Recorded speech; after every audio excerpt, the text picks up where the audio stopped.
Hi, Amanda. Hey now. Just Are, chilling. just see, you're trying to bring back the just chilling, and you're not going to get me to say it.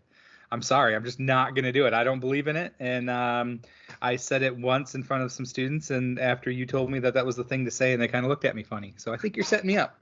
I think we're going back to the first episode when you set me up with the whole Tiger King, Carol Baskin, and I'm not going to trust anything you say, but that's okay. That's Hey, so I'm excited today. We've got two guests coming in. Um, I know you've got a little bit of a band background, right? Oh yeah, it's very close to my heart. Awesome. So I have Dr. Kevin Simons, who's in charge of the choir program, and then also Dr. Norman Wicca, who are going to join us here in a few minutes, and they're going to talk a little bit about those extracurricular activities and kind of how students can get involved even as we go in here. So let me see if I can't get them to join us. Oh, here we got our first one.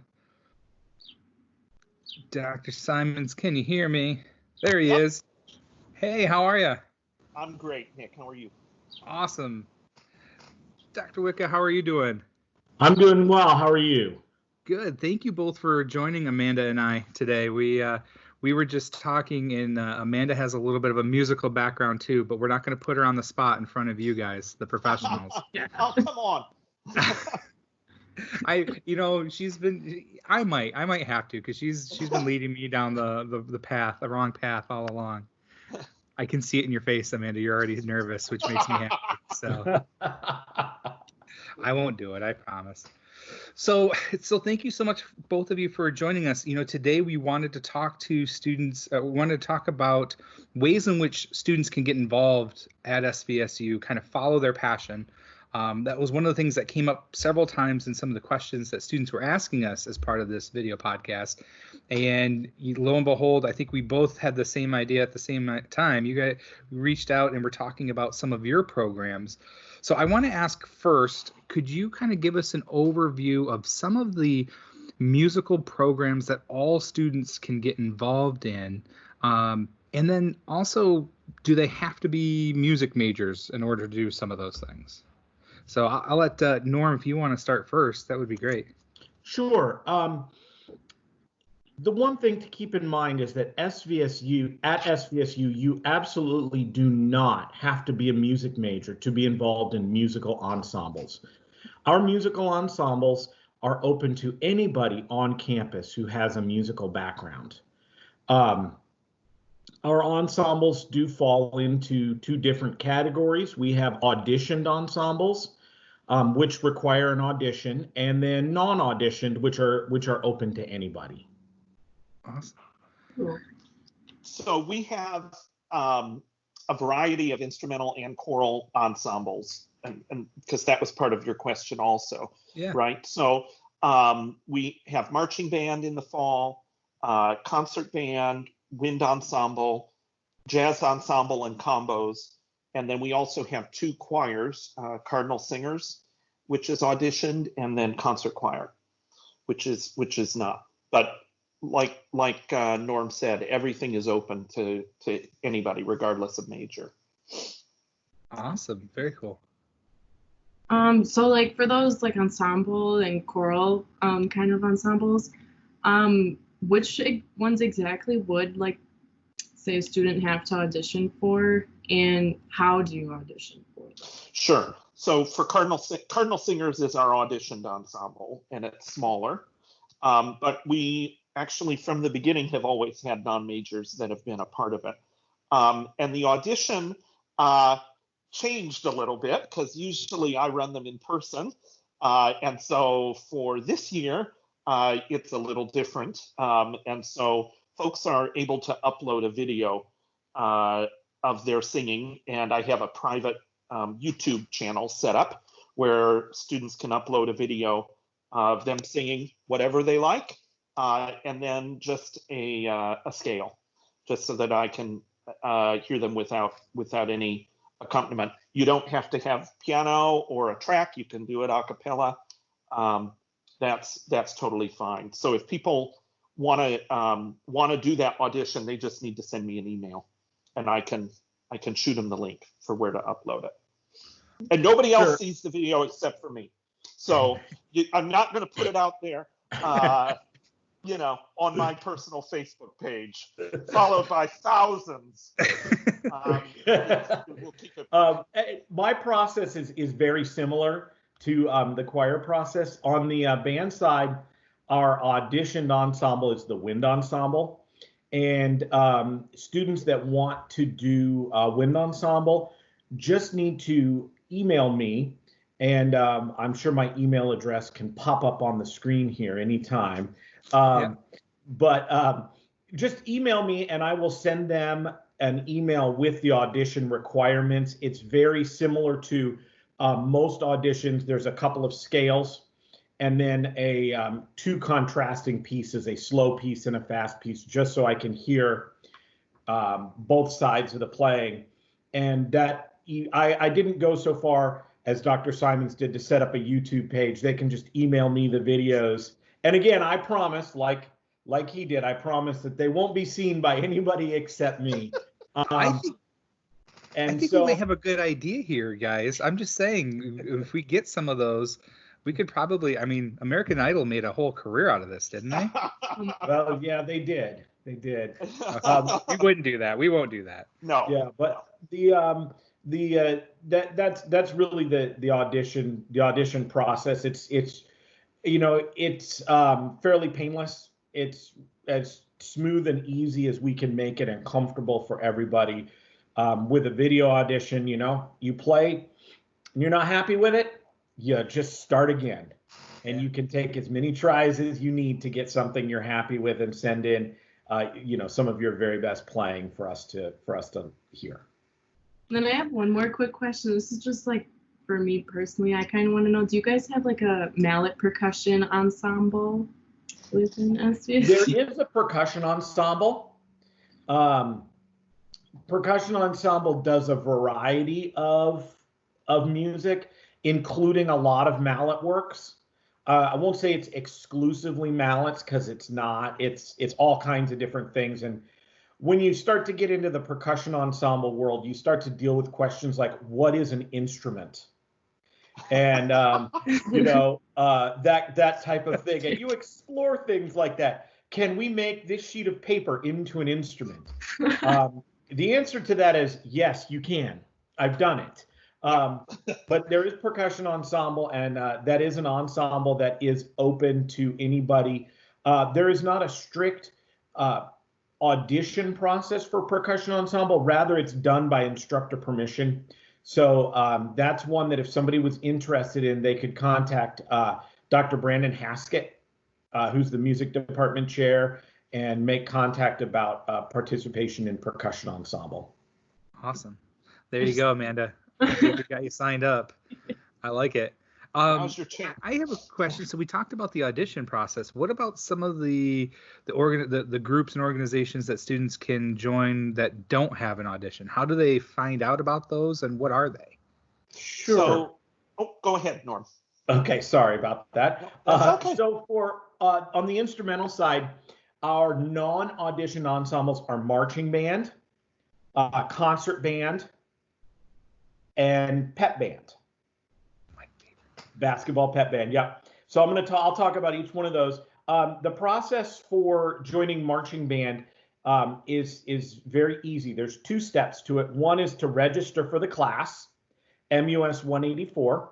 And then the second step is there's an online information form, which just helps me for planning purposes. And you can find that on the music department website. If you just go to svsu.edu/music and find the marching band button, that will take you to that form.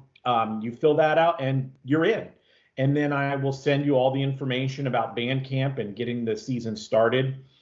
Concert band is the same way. Concert band meets in the winter semester and it's non-audition. All you need to do to be a member of the concert band is register for the class. As for the larger question, and Kevin can talk about joining concert choir, but the larger question, how do you find these ensembles? Go to the music department website, the svsu.edu/music, and there is a button on there, ensembles. and that lists all the ensemble offerings. It lists everything that you need to do to join. All that information is right there. Now, basketball pep band, I'm going to talk a little bit about because it's a little different. Marching band and concert band are both classes. Pep band is not a class because it straddles. Basketball season starts typically 1st of November and runs through end of February, which straddles 2 semesters. So it's not really a class. It's more of a volunteer organization. And we start rehearsals for basketball pep band usually end of October, last 2 weeks of October into the beginning of November. And then we play at all the men's and women's home basketball games throughout the season.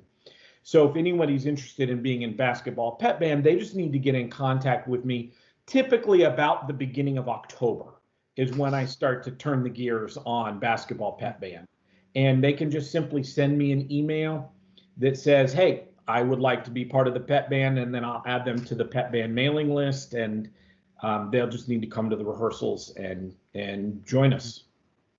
Yeah, those guys are great. They are some of my favorite parts of the basketball season. They have a lot of fun, so it's awesome to watch students get so involved. How about for some of the vocal performance? So we just have the 2 choirs, and much like concert band, for concert choir, it's easy to keep in mind, that when concert's in the title, it's non-auditioned. You just sign up like you would any other class. It's MUS 181. And all our ensembles are 1 credit.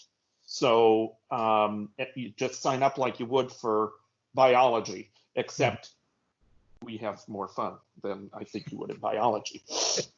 We won't tell the biology students that. That's all right. Okay, so I have a question or not a question, but is there any advice you would give to like a prospective student or any musician such as myself? I play a little piano here and there.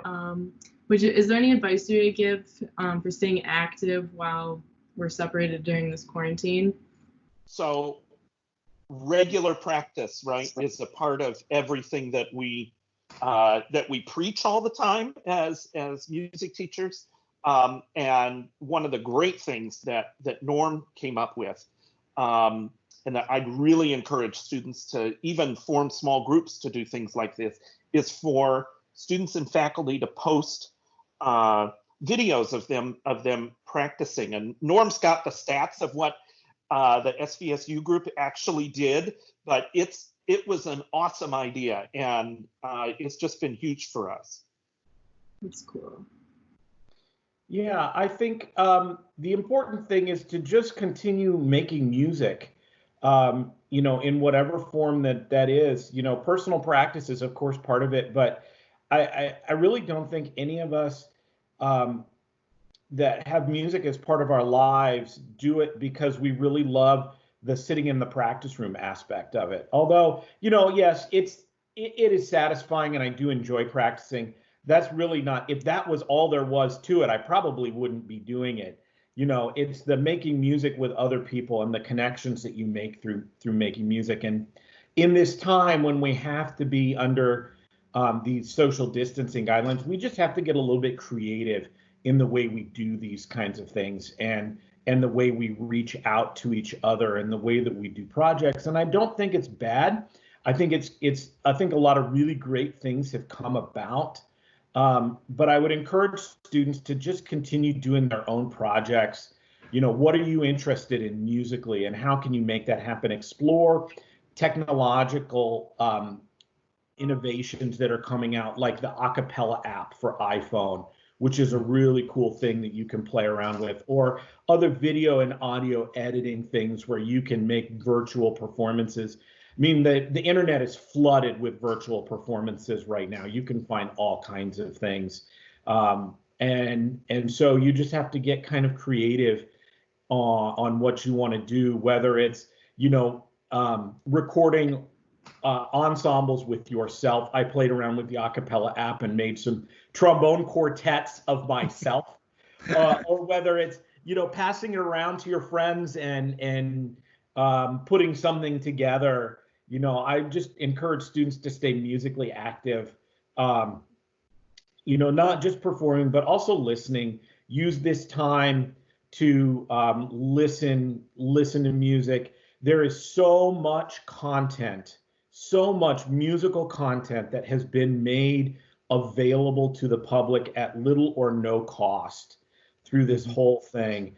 It's really amazing the amount of material that you can find out there with just a little bit of internet savvy, and you can come up with almost unlimited musical examples to listen to and enjoy. And so I think that, and I would say too, ask your teacher, ask us if you are, because sometimes you can be just sort of paralyzed because there's so much to listen to.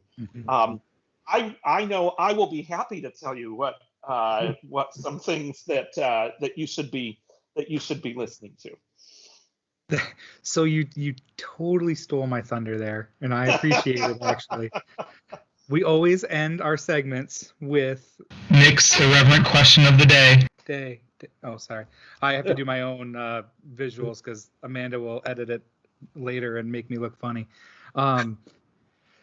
Now at the very beginning, I promised, and we're not going to do this, but both of you having Oklahoma roots, I want to let you know that Amanda made me go and watch that Tiger King show. That's why I refer to her as Carol Baskin. I'm not going to go there because I know you both have Oklahoma roots, but in talking about all the things out there, here's my irreverent question of the day. I am a concert buff. I don't know if you can tell. We're in my family man cave down here, and I have a poster from just about every show that I've ever attended, and I had some scheduled this summer, so hopefully we're going to get back to that. But I want to know from both of you, I want you to think back, if you had to pick one concert that you've attended in your life that you think was the most, I don't want to say impactful, just your fondest memory, what would that concert be? And how would you describe that to a student like Amanda? Tough question, I know. So can it be a piece of theater? Absolutely. Okay. Absolutely. Anything live. For me, it was the loved, now hated musical Cats that I saw when I was growing up. It was one of the first shows that I saw, and it's really a concert, honestly, because there's no dialogue, right?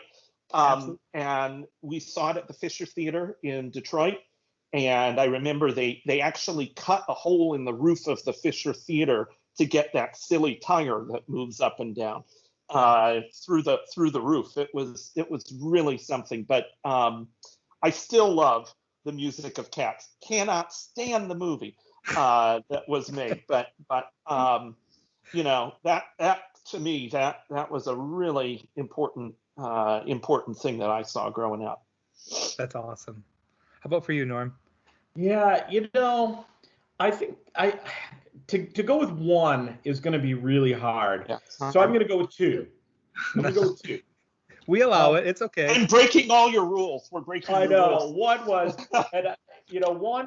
one was when I was young, when I was in high school. The Kansas City Symphony used to do student rush tickets. An hour before the concert, as a student, you could go buy a ticket for $5.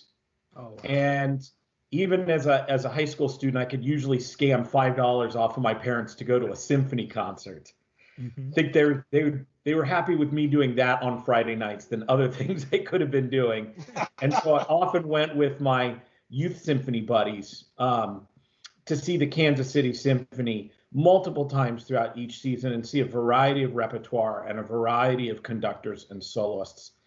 And that was really formative for me, seeing that on a regular basis, seeing that live. And sometimes, your seats would be way up in the back of the balcony, and sometimes you're down in the second row staring at the violin player's shoes the whole time. And it was really a formative experience. I think the other one I have to point to is when I was in college at the University of Miami. There was the University of Miami has a big jazz program. It's one of the top jazz programs in the world. And we had a guest artist by the name of Duffy Jackson. who came in. Duffy Jackson is a percussionist, drum set player, and he was playing drum set. But they did an informal, he and the jazz ensemble did an informal concert on the patio, which was this big open area outside our student union. And in the middle, so Duffy Jackson's playing drum set with the group. And then in the middle of one tune, he kind of stands up and takes the bass from the bass player and does this amazing bass solo. And so then on the next tune, he had the student drummer come back in, and he picked up a saxophone and played this amazing saxophone solo. And it was really eye-opening to me about being a well-rounded musician and being able to do multiple things and not pigeonholing yourself. You know, for me, it was about not pigeonholing myself as a classical trombone player. The only thing that I do is play trombone excerpts and lip slurs, but rather to expand and be interested and curious about all kinds of different musical aspects. So I think those for me were really formative experiences. Very cool. Well, I just want to say for both of you, thank you so much for joining Amanda and I. It was a pleasure to have you come on and talk about this, and hopefully I will be back soon to see some of your performances. There's some of my favorite parts of college life, and to see the students and be amazed at their talents under your direction, of course, but to be amazed of some of their talents. It's a fun part about being part of the campus community. So thank you both so much for joining us. Well, thank you. All right. Well, take care. And we will see you soon. There we go. Awesome. Amanda, how about you? I wanted to wait and ask because I didn't want to put you on the spot in front of them. What's your number one concert? Because you talked about Childish Gambino. I know you're a big Pink Floyd. Oh, yeah. That concert was great. I went with Dad. It was best concert ever. But I would have to say Lady Gaga and Tony Bennett when they went on their jazz tour. Oh my God, it's giving me goosebumps now just thinking about it. For me, I love, Norm talked about the symphony in Kansas City. I remember as a college student being a part of my music class, getting an assignment to go to the Saginaw Bay Symphony in town and see it. And that's still one of my favorite date nights with the wife right now. We go every so often. She loves it, and it's just a great experience. I would have to say, though, that's my best local one, my best overall. Jackie and I once took a trip to London, and we got to see the Rolling Stones play in Hyde Park with 200,000 people. And when you have 200,000 British people all singing Ruby Tuesday all at once in unison, you don't forget that kind of stuff. That gave me goosebumps. Pretty awesome. Well, hey, it was good seeing you. We'll get set up for our next podcast soon. In the meantime, I don't think students out there realize, I got to ask, you just finished finals. How'd it go? Good? Let's not go there. No, I think I did good. Awesome. I'm sure you did great. If not, we'll figure something out. It'll be good. Yeah. All right, Amanda, take care. It was good seeing you. You too. Wash your hands. You too.